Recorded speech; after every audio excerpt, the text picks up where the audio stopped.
Hello everyone and welcome to the day 14 of Python series. In today's session, we'll be learning about building a REST API in Python.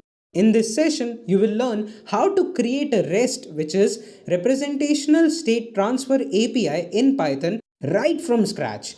So without further ado, let's start with the session. But before we begin the session, make sure to subscribe to our channel and press the bell icon so that you'll never miss any update from us. Let's take a look at what APIs are. An API stands for an application programming interface.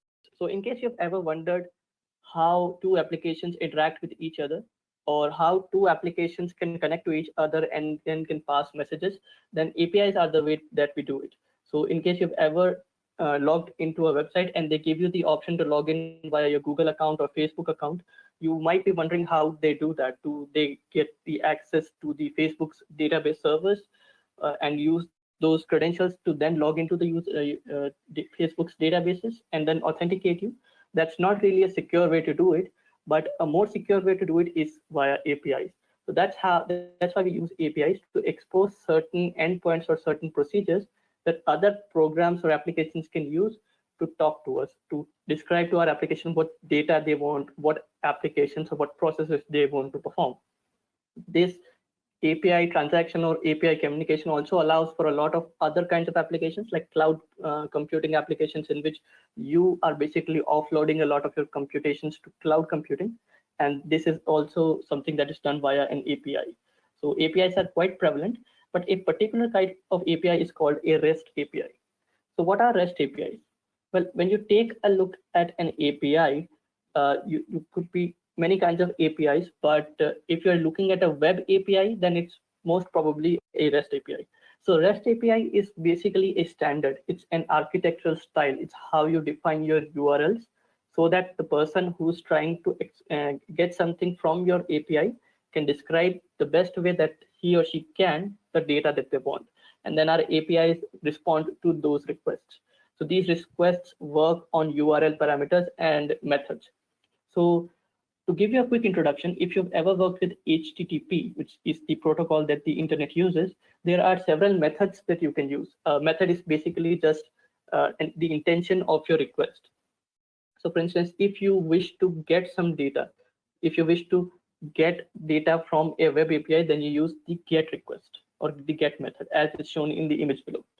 You use the POST request to submit some data to the web API so that you can save it.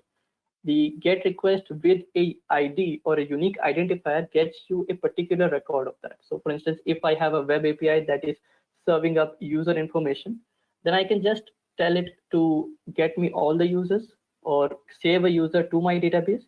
Or if I give it a particular ID, then my API will check in my database to see if that ID belongs to a particular user. If it does, then I will send back that user. Otherwise, I'll send an empty response. Similarly, if you want to update the information that the person has given, you can use a put or patch request. Now, a put request is basically a request in which you tell it to update the entire row. So all the columns are rewritten. And in a patch request, you just update a particular data field. Nowadays, these are used in conjunction. So both of them are used with each other, but there could be other reasons as well. And then finally, if you want to delete a particular user or a particular record from a database using our REST APIs, then you can basically send a delete request to a user URL by providing a particular ID. Now, one thing you will notice is that I've written /users. So the URL is not going to be like that. It's going to be the localhost URL. You can type http:// and your entire web address to the API, and then /, and then from there the API's URL will be like the one that we've seen. So for instance, api.mywebsite.com/API/ and then I send the request to the user's URL. This will get me all the users. Now, APIs can be really, really more complex, and APIs are built around the idea of resources. So resources are basically things in our databases. So it could be users, blog posts, comments, anything like that. And instead of us then using the user's URL, we use the blog post URL. So instead of going api.mywebsite.com/users, I'll go api.mywebsite.com/ and then blogs or comments. And then I can use the same request pattern that I'm using here by providing an ID, get a particular ID, so on and so forth. So that's how that works. Now let's take a look at REST APIs in Python. So Python is quite easy to use when it comes to building REST APIs. In Python, you can use many of the available frameworks or libraries or any other kind of software package that you can to build a REST API. Now, Python is quite versatile, so you have a lot of options when it comes to building a web API in Python. You have Django as a framework. Now, it's a full-blown framework. It's not a micro framework like Flask and Web2Py, mainly because in Django you get a lot of functionalities out of the box. You don't need to configure a lot of things. You get a web server, you get database interactions, you get validations, you get template rendering. There's a lot of things that you get out of the box for free. Or on the other hand, frameworks like Flask and Web2Py, they provide the basic functionalities that they think is required for a web API. And the other tasks, such as interacting with the database, caching the data, other things, you can build on your own, or if you want, you can probably use a plugin that has been built to integrate with the framework. So there are a lot of things that you can mix and match when it comes to Flask. So when it comes to using micro frameworks over full-blown frameworks, it really comes down to your choice. You could use a full-blown framework if you choose to. The problem there is that then you lose a lot of flexibility. You would have to, if you want to use your own caching mechanism, you need to figure out a way to integrate it with the framework. On the other hand, if you use micro frameworks like Flask, you get to choose your own ways of doing things. You get to decide how you want to cache data. You get to decide how you want to validate your data and how you want to parse the requests and responses. So you can do it that way as well. Depends on the application, depends on the team size, depends on a lot of factors when building a REST API. Now let's take a look at a demo. So before we take a look at the demo, you should have an application called Postman. It looks like this. You need to have this installed on your system because we'll be firstly taking a look at how to send request and get response back. So this is a client that allows us to send HTTP requests and analyze the response that we get back. Now, I have already created the code for API and we'll walk through it. And mainly what I've done is I have created a folder called user API. Inside it, I have installed Flask, and that's the only thing I've done, and I'll show you how I did that.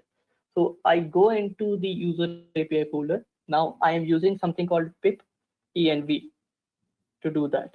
Now pip env is quite useful.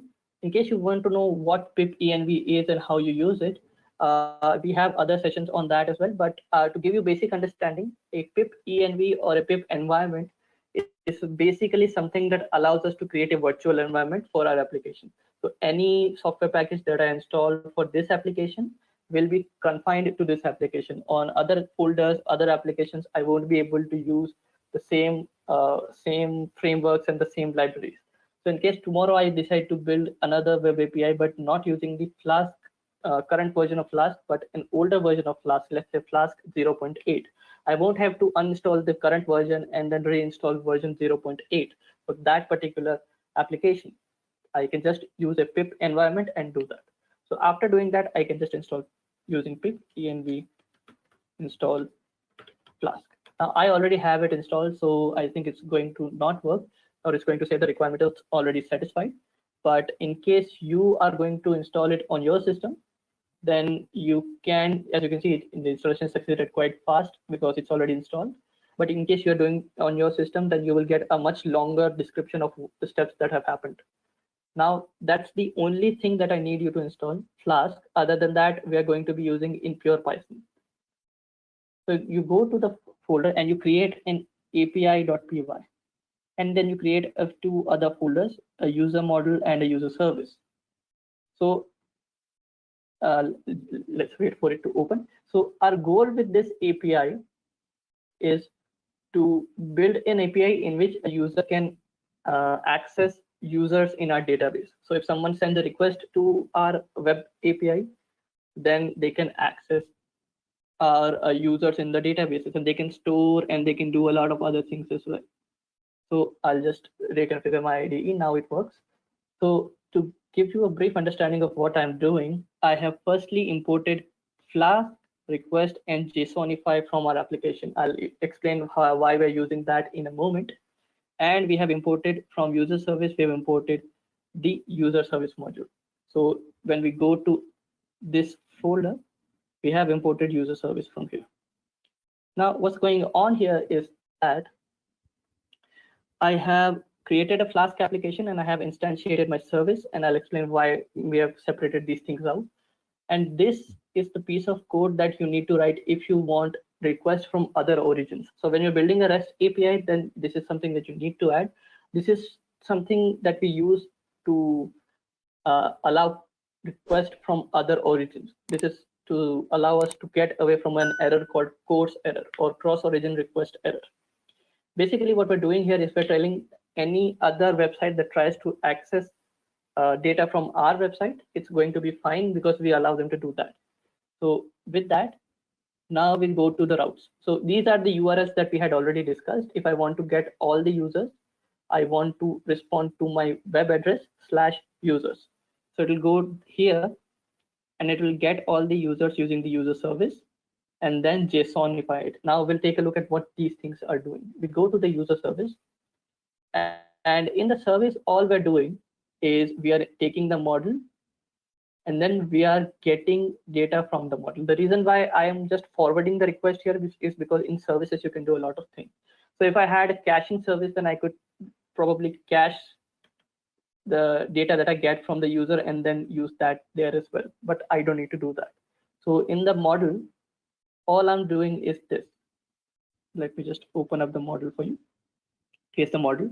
I'm importing SQLite 3, and then I'm creating a model. Inside it, all I'm doing is connecting to a database named todo.db, which exists already here because I've already run it. Then I create user table. So what this function is doing is that it's taking a look at whether or not user table exists or not. If it does not exist, then it creates it. And if it exists, then the query doesn't get executed. So we take a look at this. We take a look at, we create an ID, which is a unique field and primary key. Take a look at the email and password. All of these are not null. And then finally, after doing that, I just create a row factory. If you work with SQLite 3, you'll understand why we do this. But basically, we want data to be given to us in the form of rows. And finally, when the user model is deleted, I want to commit the changes that I made to the database, and I want to close the connection so that there's no memory leak. If you want to make a career in data science, then Intellipaat has IIT Madras Advanced Data Science and AI Certification Program. This course is of very high quality and cost effective, as it is taught by IIT professors and industry experts. Then for get all users, I use the select ID, email, password query from user table. I execute the query and then I return the result in form of a dictionary. If this code looks a bit difficult for you to understand, that means that you need to understand this dictionary and list comprehension. And if you want to learn all of these things, then stick around with me till the end of the session and I'll show you a resource for you to learn these things. So all you have to do here is after converting it to a dictionary, we return it back. And then when we return it, our user service will return the data that we have fetched and converted into a dictionary.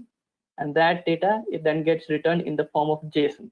So JSON is basically something that's called JavaScript object notation. It's a format in which we exchange data from one service to another service. Earlier, we used to use XML, but XML was not very easy to use and very difficult to parse, took a lot of computation, the size of the our request would response would get really large because XML requires a lot of closing tags and opening tags. So with that, we come to the other route that we have described. But before that, let me just show you how to check whether or not it's working. I've already created the requests for you.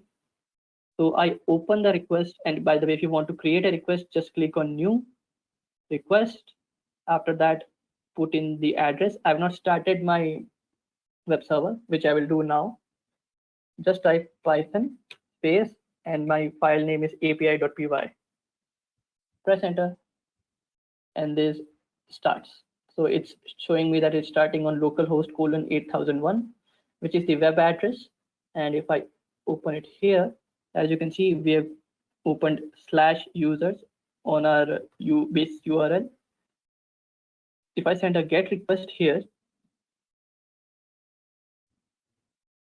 as you can see, we get the username and password that's already stored in our database.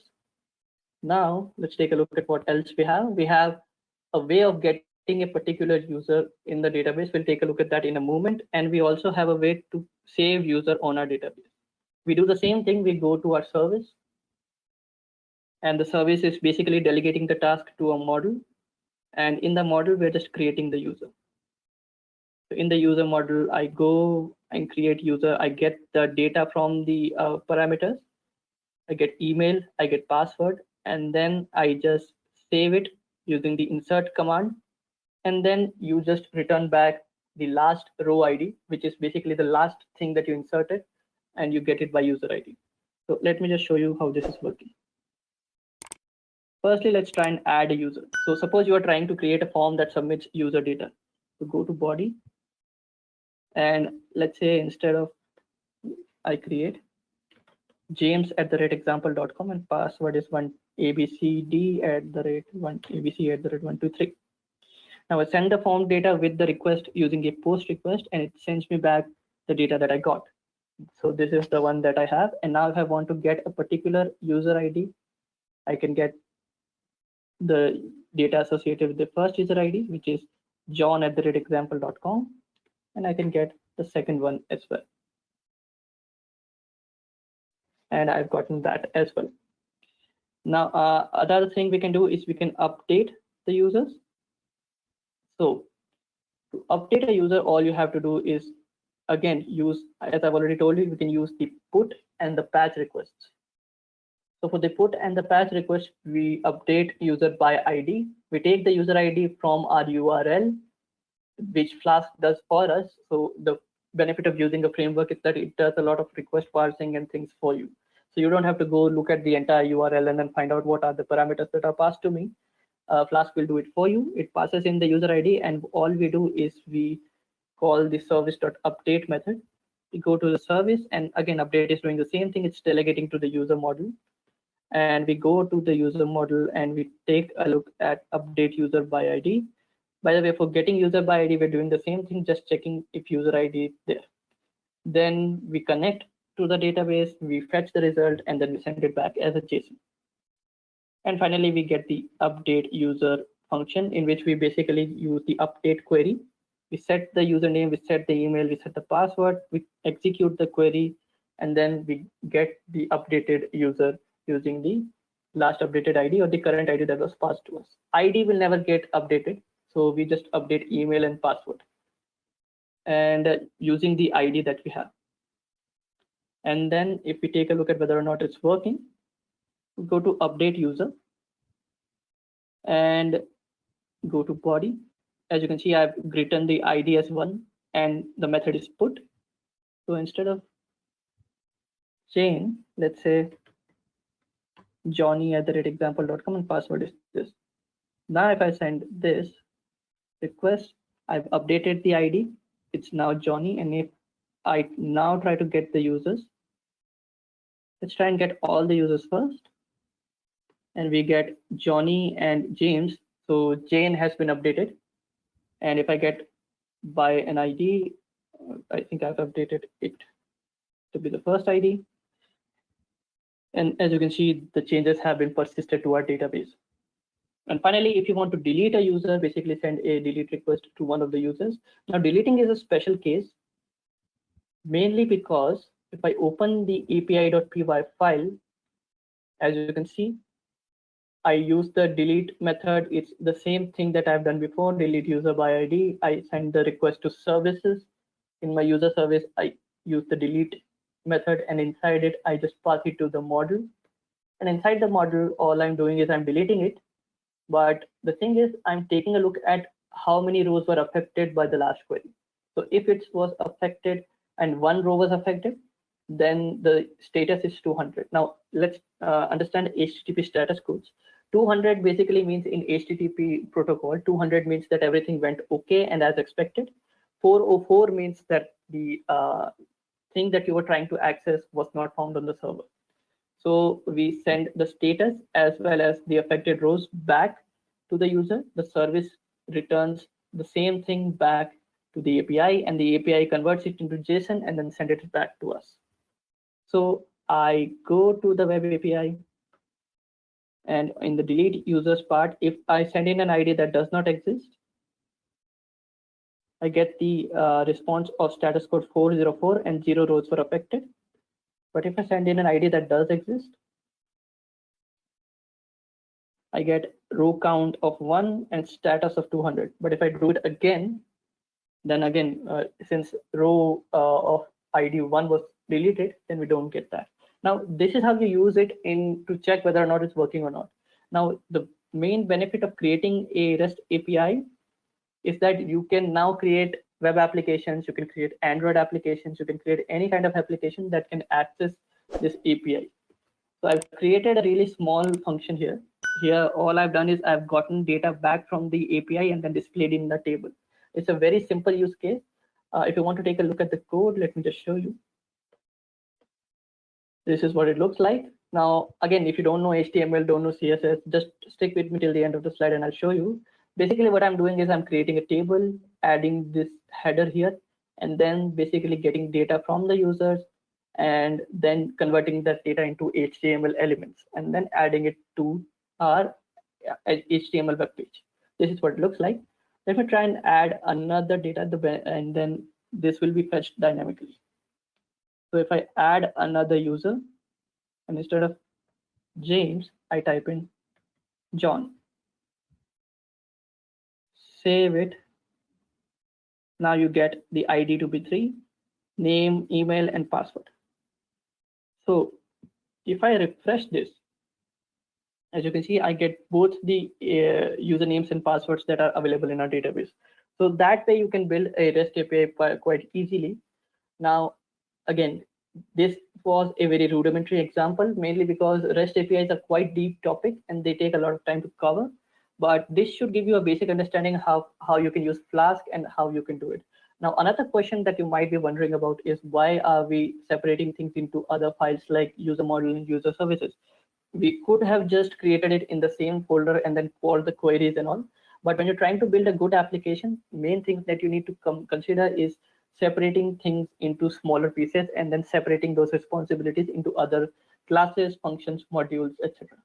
So for instance, the reason why we are using another layer of service instead of just using the model is because if in future, let's say that you get a assignment that says that this API is working, but we want to convert it into JSON, but not in JSON, but we want to convert it into XML and we want to cache it as well. So for caching it, you can just go to the user service, add your caching code here, and it will work just fine. And for sending it back to the user as XML, instead of JSONify, you can use another function. So instead of you having to then dive deep into the code and then figure out which line or which file of the particular project do I need to change, you already know how to do it. And it's easy to understand as well. We can just take a look at the application and understand the flow of request and response. And finally, we are just running this application in debug. Debug allows us to take a look at errors if we run into any. And we also take a look at port. So the port is 8001. You can change it here. This is exactly why I'm getting my API running on the 8001 port. If I change it there, it will be changed here as well. So with that, we've come to the end of the hands-on. If you want to make a career in data science, then Intellipaat has IIT Madras Advanced Data Science and AI Certification Program. This course is of very high quality and cost effective, as it is taught by IIT professors and industry experts.